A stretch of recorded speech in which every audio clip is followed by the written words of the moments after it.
নমস্কার বন্ধুরা, কাঁচা আমের অনেক রেসিপি তো আপনারা বানিয়েছেন। আমার মতো বাটির মধ্যে কাঁচা আম দিয়ে দামি রেসিপিটা একবার বানিয়ে দেখুন। একবার খেলে কিন্তু বারবার খাওয়ার ইচ্ছা হবে। নমস্কার বন্ধুরা, আপনারা কেমন আছেন? আশা করছি সবাই খুব ভালো আছেন, আমিও ভালো আছি। কাঁচা আম দিয়ে তো আপনারা অনেক রকম রেসিপি বানিয়েছেন। আজকের আমি কাঁচা আম দিয়ে একেবারে ইউনিক আর নতুন ধরনের একটা রেসিপি আপনাদের সাথে শেয়ার করব। পুরো ভিডিওটি দেখার অনুরোধ করছি, আশা রাখছি খুব ভালো লাগবে।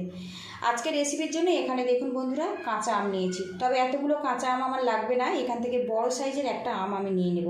এখান থেকেই তো এটা সব থেকে বড় আম, এটা আমি নিয়ে নেব।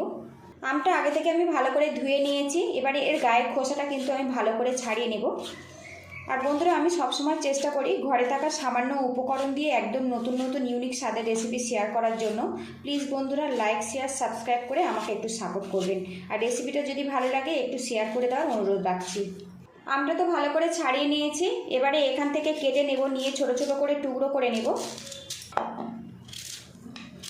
আর বন্ধুরা, আমরা কিন্তু বাজার থেকে এই রেসিপিটা অনেক দাম দিয়ে কিনে আনি। আজকের আমি যেভাবে আপনাদের কাছে শেয়ার করব একদম সহজ পদ্ধতিতে, বাজারে যেতেই হবে না এই রেসিপিটা বানাতে গেলে। বাড়িতে আম থাকলে কিন্তু খুব সহজে আপনারা বানিয়ে নিতে পারবেন।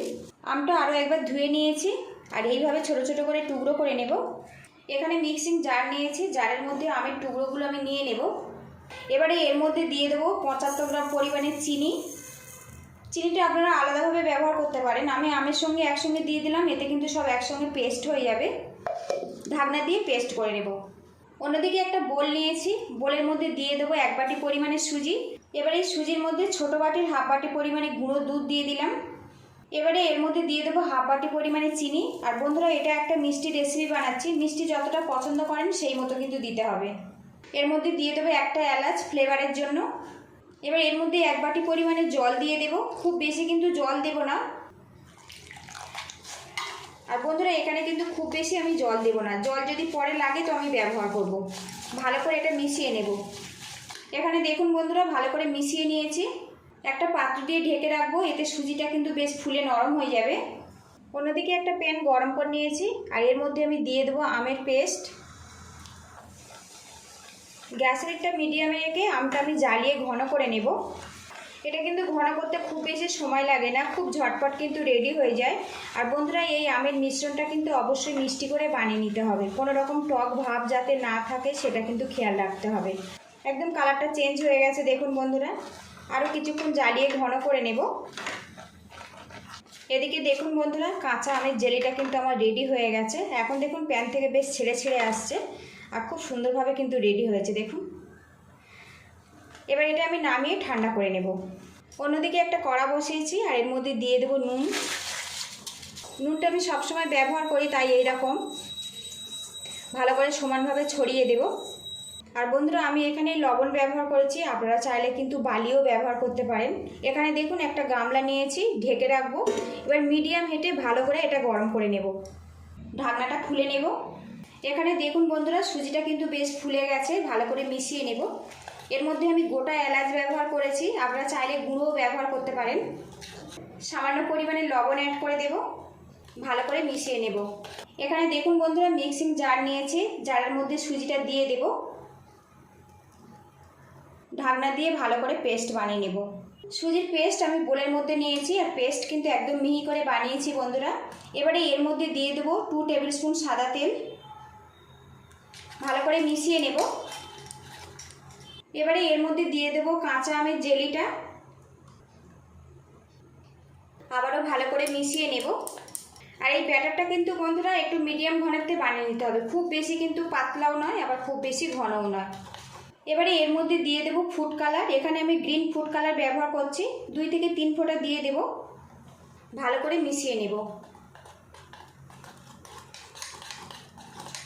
এই ব্যাটারটা সবুজ করে কিন্তু বানিয়ে নিতে হবে, এতে কিন্তু দেখতে ভালো লাগবে।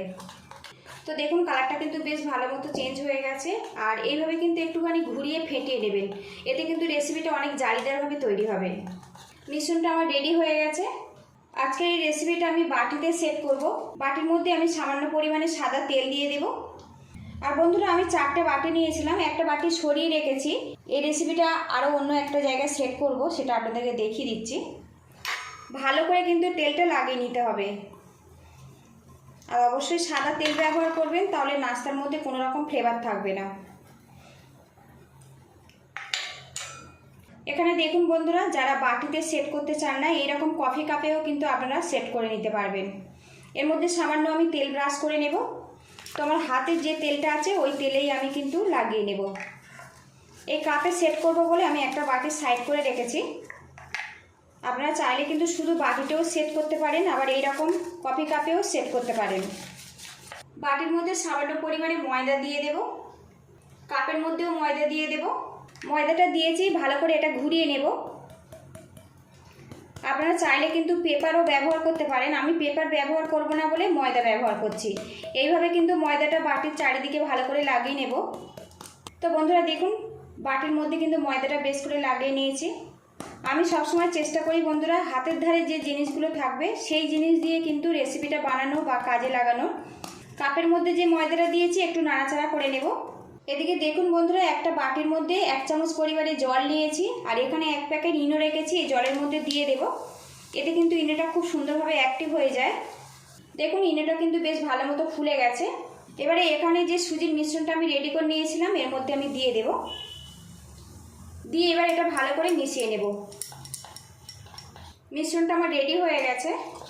এবার এই ব্যাটারটা বাটির মধ্যে আমি দিয়ে দেব। একটু খালি রেখে ব্যাটারটা আমি ভরে নেব। সামান্য খরচা করলে বন্ধুরা দোকানের থেকে কিন্তু অনেক বেশি সুস্বাদু হবে, আর এটা কিন্তু বাচ্চারা পেট ভরে খেতে পারবে। কাপের মধ্যেও আমি ব্যাটার দিয়ে দেব। এদিকে দেখুন বন্ধুরা, ব্যাটারটা কিন্তু ভরে নিয়েছি। কড়ার মধ্যে থেকে গামলাটা সরিয়ে নেব, আর একটু সাবধানে করবেন যাতে হাতে ছ্যাঁকা না লাগে। নুনটা কিন্তু বেশ ভালো মতো গরম হয়ে গেছে। এবারে এর মধ্যে বাটিগুলো বসিয়ে দেব। মা দুর্গা। সাইডে কাপগুলো বসিয়ে দেব। কড়ার মধ্যে সবগুলো কিন্তু সুন্দরভাবে সেট করে নিয়েছি। গামলা দিয়ে আবারও ঢেকে রাখবো। গ্যাস লিডটা আমি লো টু মিডিয়ামে রেখে 15 মিনিট এইভাবে রান্না করে নেব। ঢাকনাটা খুলে নেব। আর বন্ধুরা দেখুন ম্যাঙ্গো কেকটা কতটা ফুলে গেছে, একদম নরম স্পঞ্জিভাবে কিন্তু তৈরি হয়েছে। আমার হাতে কিন্তু কোনো রকম ব্যাটার লাগছে না। এখানে দেখুন একটা কাঠি নিয়েছি। তো দেখুন কাঠিটা কিন্তু পুরোপুরি শুকনো বেরিয়েছে। গ্যাস লিডটা আগে থেকে আমি বন্ধ করে দিয়েছি। এবার এই বাটিগুলো নামিয়ে ঠান্ডা করে তারপরে আপনাদের সঙ্গে দেখা করছি। কাঁচা আমের কেকগুলো কিন্তু ঠান্ডা করে নিয়েছি। এবার বাটি থেকে আমি বের করে নেব। এখন দেখুন কেকটা কিন্তু পুরোপুরি ঠান্ডা হয়ে গেছে, আর চারিদিক থেকে বেশ ছেড়ে ছেড়ে গেছে। কাঁচা আম দিয়ে তো আপনারা অনেক রকম রেসিপি খেয়েছেন, একবার কিন্তু এইভাবে ঘরে থাকা উপকরণ দিয়ে বাটির মধ্যে কেক বানিয়ে খেতে পারেন। বাজার থেকে আমরা কিন্তু কেক কিনে খাই কাঁচা আম, একবার কিন্তু খুব সহজে এইভাবে বানিয়ে দেখতে পারেন। রেসিপিটা যদি ভালো লাগে প্লিজ বন্ধুরা লাইক শেয়ার সাবস্ক্রাইব করে আমাকে একটু সাপোর্ট করবেন। এবারে পিছনে এইভাবে আমি একটুখানি ধাক্কা দিয়ে দেব, খুব সহজে কিন্তু বেরিয়ে আসবে। তো দেখুন বন্ধুরা কেকটা কত সুন্দরভাবে রেডি হয়েছে, আর কতটা স্পঞ্জি আর জালিদারভাবে তৈরি হয়েছে। দেখুন বন্ধুরা, প্রতিটা বাড়িতে বাচ্চারা কিন্তু কেক খেতে খুবই পছন্দ করে। কাঁচা আম দিয়ে একবার এইভাবে বানিয়ে দেখতে পারেন। তো বন্ধুরা সত্যি খুবই ডিলিশিয়াসভাবে তৈরি হয়েছে। দেখুন কতটা স্পঞ্জিভাবে তৈরি হয়েছে। সবগুলো কেক আমি এইভাবে বের করে নেব। তো বন্ধুরা দেখুন কাপের মধ্যে কত সুন্দরভাবে কেকটা রেডি হয়েছে, খুব সুন্দরভাবে কিন্তু রেডি হয়েছে, কোনো রকম সমস্যা হয়নি। তো দেখুন কতটা স্পঞ্জি আর জালিদারভাবে তৈরি হয়েছে। পুরো ভিডিওটির সঙ্গে থাকার জন্য অসংখ্য ধন্যবাদ। আপনারা ভালো থাকবেন, সুস্থ থাকবেন, দেখা হবে নেক্সট ভিডিওতে। এরকম ছোট ছোট কফি কাপে বানিয়ে আপনারা কিন্তু বাচ্চাদের স্কুল টিফিনে দেবেন, ওরা কিন্তু খুব মজা আনন্দ করে খেয়ে ফেলবে। তো বন্ধুরা এখানে একটা ছুরি নিয়েছি, একটা কেক আপনাদেরকে আমি দেখাবো কেটে কতটা জালিদার আর স্পঞ্জিভাবে তৈরি হয়েছে। একদম সামান্য উপকরণ দিয়ে খুব সহজে ঝটপট কিন্তু বানিয়ে নিতে পারবেন। তো দেখুন বন্ধুরা কতটা জালিদারভাবে তৈরি হয়েছে। এই দেখুন কত সুন্দরভাবে রেডি হয়েছে। দেখুন বন্ধুরা।